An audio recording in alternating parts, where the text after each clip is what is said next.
What's up, everyone? Welcome to episode 8 of the Purchase Optimized podcast. We're your hosts, Dara Denny and Savannah Sanchez. And today's episode is going to be all about how to increase your ROAS in 2022 or reduce your CPA, your CACs, whatever it is. It's going to be all about how to get better results on Facebook ads and TikTok ads in 2022. So today we're going to be covering media buying tactics, creative strategies to use, and even landing page and CRO tactics to try if you're trying to increase your ROAS in 2022. So the first thing actually that I want to talk about is media buying and the media buying side of things. And something interesting to note is super recently, I'd say within about the last 3 months of this episode recording, we actually had an instance where Thesis came into a new telemedicine brand, and they had been spending pretty significantly, I'd say about $500K per month. And we were actually able to reduce their CPA on Facebook by about 40%, almost instantaneously. And those of you that follow Savannah and I are going to be no surprise, like what we actually went in and did. But so much of it came down to just consolidating that account structure, which is unsurprising. We literally took their structure. I think they had like 10 campaigns running. It was all strung out across different offers that they had, prospecting, retargeting, even different levels of retargeting, which I'm always super confused by when I see, down to just 2 core campaigns. And I think even now they're just running 1 campaign, and results have been able to really be consistent. So I think that this is something that, Savannah, you and I have talked a lot about, which is keep that campaign structure simple. I know for you, your campaigns that you're running on both Facebook and TikTok are pretty simple these days, right? Of course. I always think about it in terms of I only will create a separate campaign if I have completely different messaging. So for instance, if I want to do a retargeting campaign to past purchasers and I have a specific offer for past purchasers, then I think it makes sense to break out its own campaign. But generally, I'm seeing if I have my main prospecting campaign with just a couple ad sets in that campaign budget optimization, of course, and then I'm rotating through creatives, that's going to help the algorithm so much more than having the same ads in a ton of ad sets and a ton of campaigns, because all of those learnings are spread out between many ad sets. You want to consolidate the learnings on as few ad sets as possible, because that's where the learnings live on the ad set level. I was actually auditing an account for one of my clients the other day. And another thing I noticed was all of the ad sets were in learning limited or in learning. There was nothing that was actually active, like out of the learning phase. And I was like, yo, like you're not getting enough purchases per week to have multiple ad sets. Cause I think they were only spending a few $100s a day. And their top spending ad set was only getting 24 purchases a week. I'm like, you don't need 5 different ad sets for 5 different audiences for prospecting. You need 1 prospecting ad set so that we can get that to 50 purchases a week.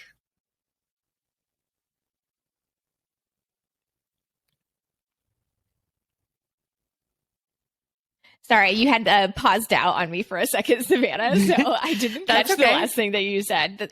But so something that I wanted to bring up with you in regards to your structure, because I've seen a few accounts performing really well with something that traditionally at Thesis we don't do, which is using dynamic creative testing. So I'm kind of interested to hear your take on this.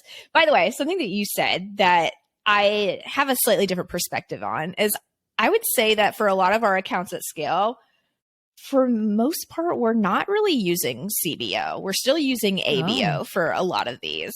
And I think the large reason for that is because we find that sometimes we will have really wild inefficiencies or really wild pools of budget, especially as we're starting to scale. So we try to control that a little bit more. Or for some of our media buyers that do choose to use CBO, they're using really strict minimums and maximums. That's just another thing that I've found is really down to a media buyer choice. Like there's a few accounts that I'm running now, and I'm just running them ABO because that's how I prefer to run them. But for some media buyers, they prefer to use CBO. And I don't really see any big swings in performance when alternating between those. But back to my thing about dynamic creative testing, we actually had an account recently where we changed everything over from just regular ads to dynamic creative testing. And the results were a lot better. Now, this is something that traditionally we had not done at Thesis for several reasons. Number one, it's kind of hard to extract data from what's performing best when using dynamic creative testing. And there's also lots of metrics that are just completely obfuscated. Like for whatever reason, we can't see hold rates, for instance, when looking at dynamic creative testing and trying to look at those breakdowns. So it's interesting. We can see the hook rates. So we can still measure the percentage of people that are watching the first 3 seconds of an ad, but we have a lot harder time actually seeing how many people are watching the first 15 seconds of an ad. So how many people are actually holding through a through play. So I'm interested to hear your take on dynamic creative testing in 2022.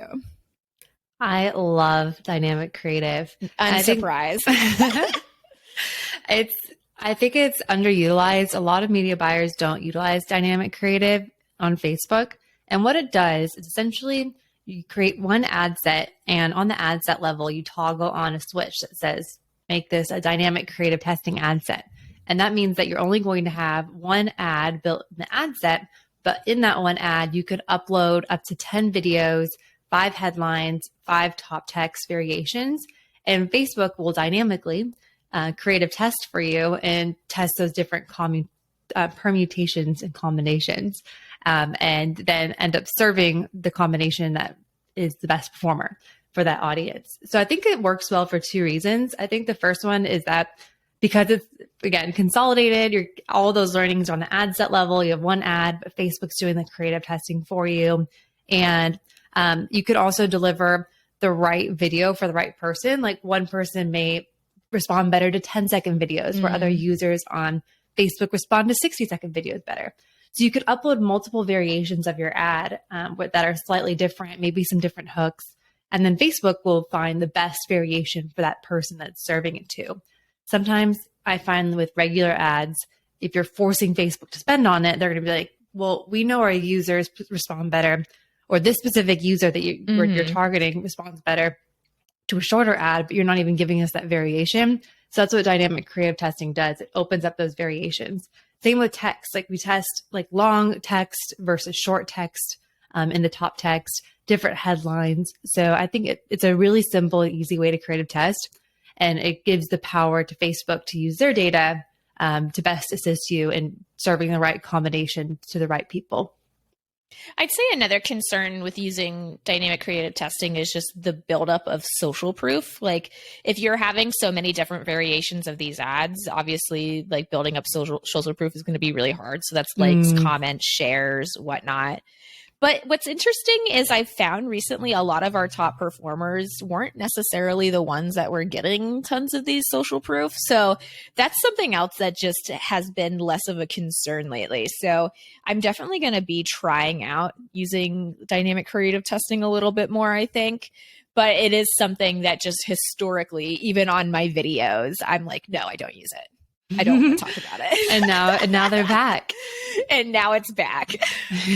You know, I actually did my Affiliate World Asia speech. Oh, yeah. I did it at the end of 2019, and it was about why CBO is better than ABO. So we'll have to agree to disagree on that one. Almost there. Give me like 3 months.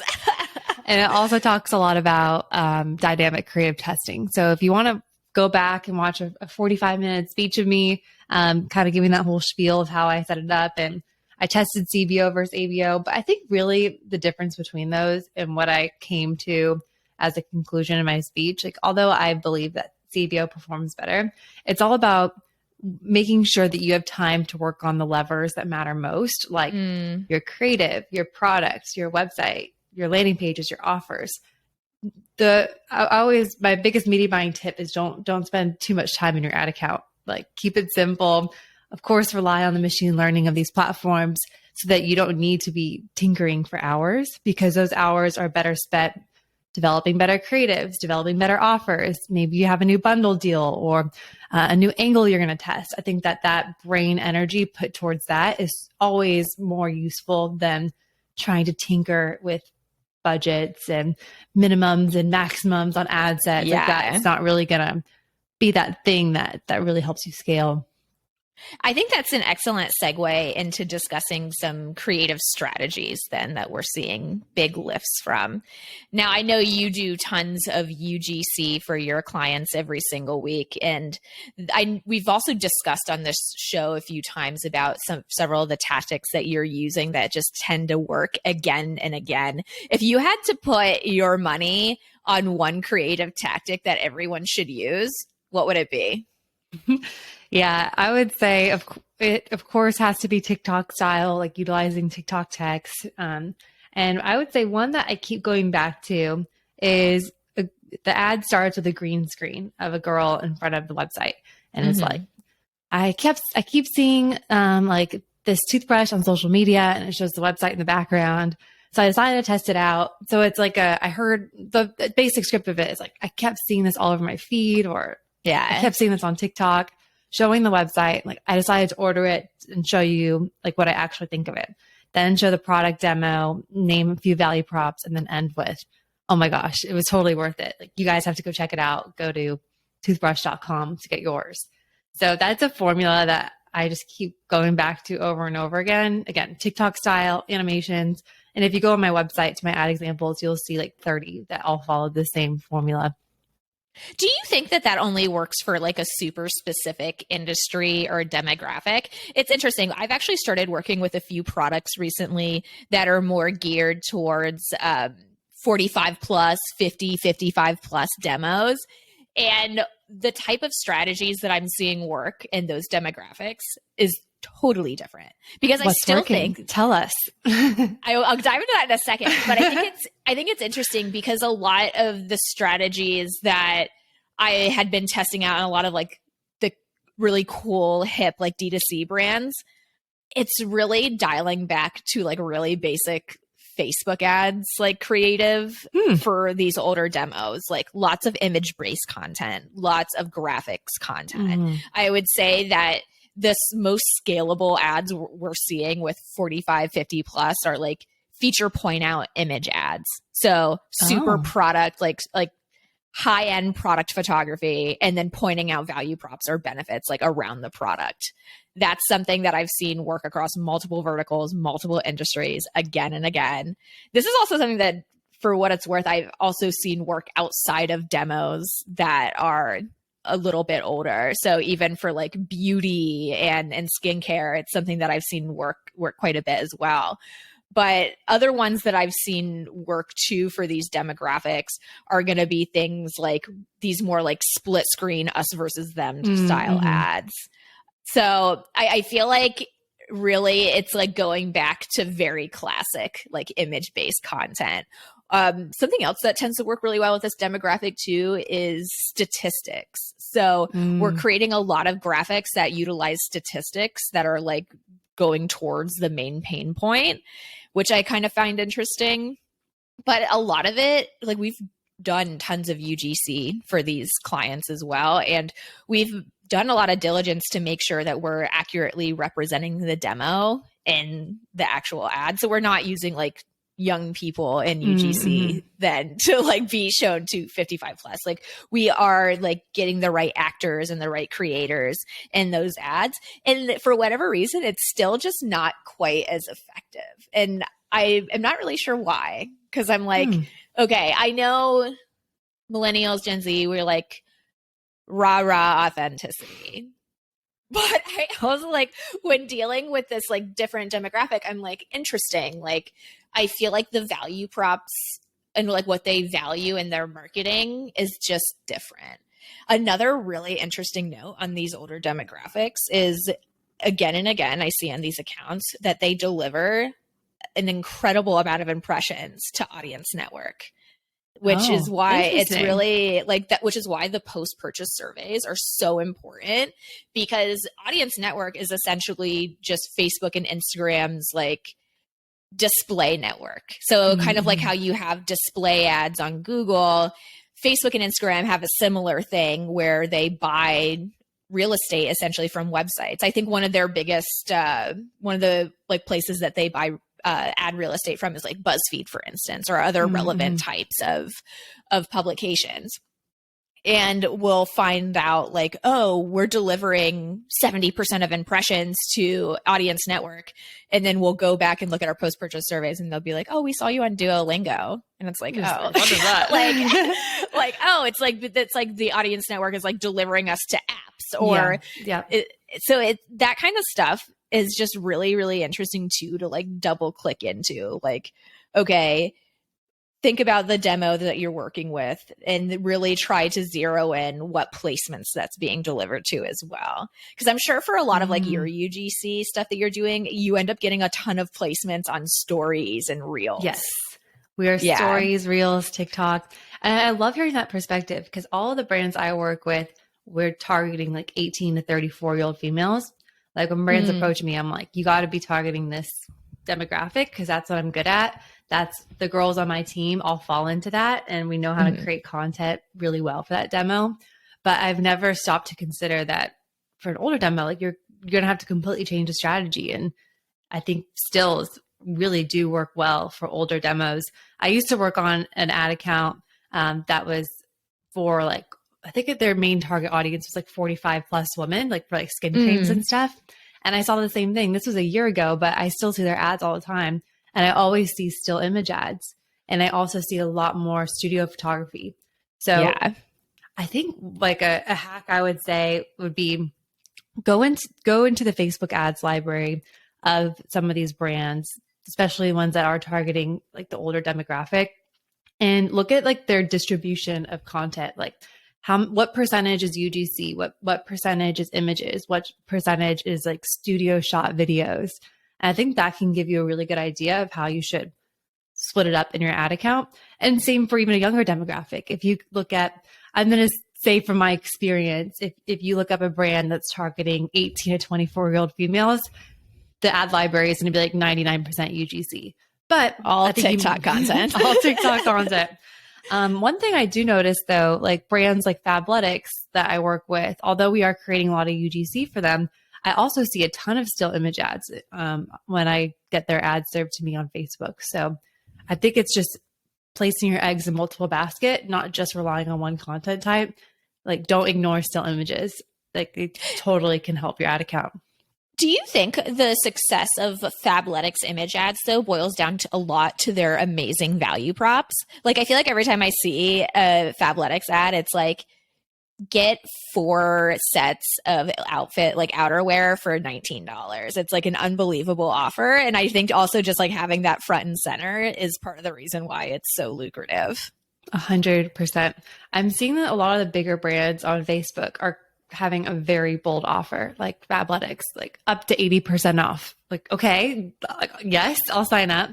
And of course, there's caveats to that of you have to now sign up for their subscription service and blah, blah, blah. So it works out well for them. But in terms of getting like a good click-through rate and getting people interested in the offer, if you're telling people 80% off, like that's crazy.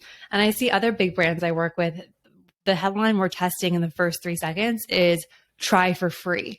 We'll have that sticker on the ad in the first 3 seconds. And people are like, okay, like, of course I'll try for free. So having a bold offer, and a lot of these, of course, are subscription brands where they can have such a bold offer to try for free or up to 80% off for new members. But that I definitely see that on like the still image ads. Like it's very bold text, like the crazy good offer. Like how could you ignore it? It's interesting too, because I think that the offer is something that is pretty mainstream now. Like people know they have to consider it. But I think that a lot of people, like a lot of brands and new business owners get caught up in making it too sticky and too out there. Like a lot of times when I do consulting with smaller brands, they're like, there's no way that I can compete with like a free trial offer. Mm-hmm. And like the way that I try and like communicate with new brands about this is like, those are for brands that are like scaling so rapidly. Like they want to go from like 100K and spend to like 1 million within 3 months. Yep. Like, I don't think that those big, bold, huge offers are necessarily right for every single brand. And that an offer can ultimately boil down to like how your value props are different from your competition. It's not always going to be discount based. It's not always going to be freebie based. It's a lot of it is just boils down to product instead of it just being like discount in nature. So it is like something that's really important. And I think that some of the ways we've increased ROAS over the last few years has boiled down to a free trial offer. But I would say that that is not something that I find to be super relevant for most brands unless you have the distribution locked and ready to go, because that is really, really complicated. Yeah, I totally agree. I started working with like some VC backed brands, and I never understood like why brands would be okay with like a negative ROAS. Oh yeah. And spend at all costs. That just completely blew my mind. They're like, growth at all costs. We're gonna have a free trial offer, or get your first whatever for 99 cents. It's just some insane thing. We're gonna spend $500,000 a month on these ads, and we don't care if it's lower than a 1. Like, we care about like how we need to grow our customer base, get in front of new people. And that just blew my mind. I was like, most of the brands I work with do not fall in that category, and we could never afford that.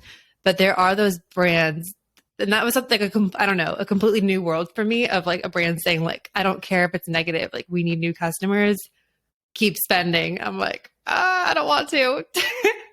It's painful. That is so interesting too, because I think a lot of new business owners get really tripped up on what their competition's doing, what the big like D2C brands are doing, and how they can replicate that. And I think that in some cases, brands are doing exactly what you're saying. They are growth at any cost. They have no type of like, they're using like ClickFunnels type CRO landing pages on the back end. It is dry. There is no branding marketing, and it's not really about curating an experience and going for LTV, aka the thing that's ultimately going to make you a more sustainable business.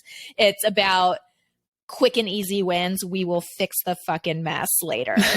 And so that's Scary. one side, right? And then the other side of that is people who look at big DR, like big like D2C brands like Casper mattresses, and they're like, wow, look at this marketing. It's so amazing. It's so beautiful. Like, this is what we aspire to be. And then you realize that that brand is so far from profitable and like is not a good model for how you should be doing paid social advertising. Like, VC funded, like they are not making profits. They are not making money. And this is like very well known. So I'm not like sharing secrets here.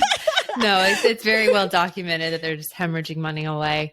I think that's such a good point, because I think a lot of the times we always say like, look at the brand, like the big brands. I think there is so much value for looking at these bigger brands for the creative strategies they're using, their landing pages. Of course, they put so much money into optimizing those, their organic social strategy, their emails. Like, you can learn so much from the brands that are spending a lot of money on testing and investing in it. But I wouldn't say like, don't try to copy their offers, because they're okay with hemorrhaging money away. I would say a lot of the smaller brands I work with that are profitable, we don't run a lot of sales. Like, we'll run like a 4th of July sale and a Black Friday sale, like maybe like 4 moments in the year. But ultimately, we're trying not to get sale customers. And I think part of keeping it fresh is like releasing new products, new bundles. Like, there's ways that you can create excitement with your ads and not just have the same messaging over and over again with your evergreen ads, like new releases. But I wouldn't say that we're like heavily relying on a bunch of sales throughout the year. It's quite the opposite. Yeah. And I'd say too, I've been doing some consulting hours with a few brands recently, and a really common issue that I'm seeing, especially with more established brands, are brands that are very, I would say, brand marketing first as opposed to performance marketing first. Like, they're trying to learn more of these DR tactics, especially for their creative strategy. And something that I've been advising them to do, like, listen, if you have really strict branding guidelines and that's not something that you want to deviate from, and you don't want to make quick and easy wins at the sake of the brand, which, like, I hear you, some people make that choice, then look at things like direct mail. Look at things like podcasts, look at things like OTT and like TV. I think that those are really new and interesting ways to like still get in front of your customers instead of just relying on like the Facebook ads beast. Because a lot of people still look at like Facebook ads and they're like, okay, like we have to make this work. This is where we're hemorrhaging the most money. But like some brands just like reach a certain scale point and like due to factors in the market, factors within your own industry on that platform, it's going to be like next to impossible to beat when you have brands that are, you know, doing oddly satisfying hooks at every chance they get. Like who's going to want to watch like a muted two-tone color ad when they have hot pink glitter and glue within the first 3 seconds? Like, know your audience. So final thing I want to close out on is about landing pages, because I do want to talk a little bit about CRO and like how you can use that to increase your ROAS. It's interesting. So Thesis actually started off as like a CRO landing page agency. We did not do any media buying. We did not do any creative for several years. And that's often actually like some of our biggest clients are legacy CRO clients. What's always interesting for people to know is that we really have like 3 main strategies or like LP templates that we just use from again and again. And this is not like, this should not be shocking. Like this is what literally all LP agencies do. There's like, it boils down to 3 main types of landing pages you should be testing. Number 1, listicle. Remember the BuzzFeed listicles that like we used to know and love like several years ago that apparently they're still running? That. It works again and again and again. It's a really great way to provide more education for your product. I've seen this work for D2C, food and beverage, like tons of different brands, even like apparel in some instances, which is interesting. So listicles are a good way to go. Another one is like overview pages. So this is really good, I'd say, for like SaaS companies or brands that need a little bit more, they need more graphics, they need a little bit more explanation than just listicles. And oftentimes like what we'll do is like we'll create a hero listicle, and as long as that's beating out the original place where they were sending their traffic, then great, we have like a listicle that's winning. And then we'll just start an overview page and try testing that and see which one's the winner.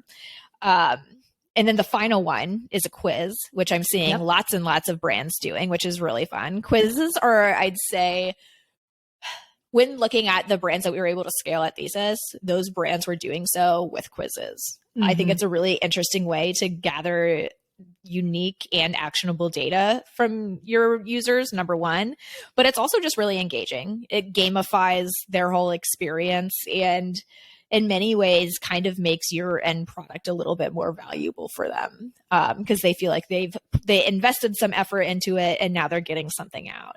So, and it's also like if you have many SKUs, you can point customers towards the product they should be buying anyways. I know Jones Road Beauty does this with their like new foundation so that they can like match foundation colors. Like that's a really great strategy as well. What types of like LPs? Yeah. So what types of LPs do you see working the most for scaling brands? Yeah, I do see quizzes as well. Like I work with Shoe Dazzle and Just Fab, and they're shoe companies, like women's shoes. And so we always mention the quiz in the ads. Like I took a simple quiz and I found a style just for me. So that works super well, especially on TikTok. Same with like any like skincare, hair care, makeup. I think it makes a lot of sense to test doing a quiz for the reasons that you mentioned. I would say other clients that are doing really well on TikTok are split testing landing pages with different offers. So like one can be like a trial offer, like a discount, the other, testing that against the full price, testing that against like, I work with a client that has multiple flavors. So maybe we build out a landing page that's really highlighting the one flavor that we're featuring in the ad.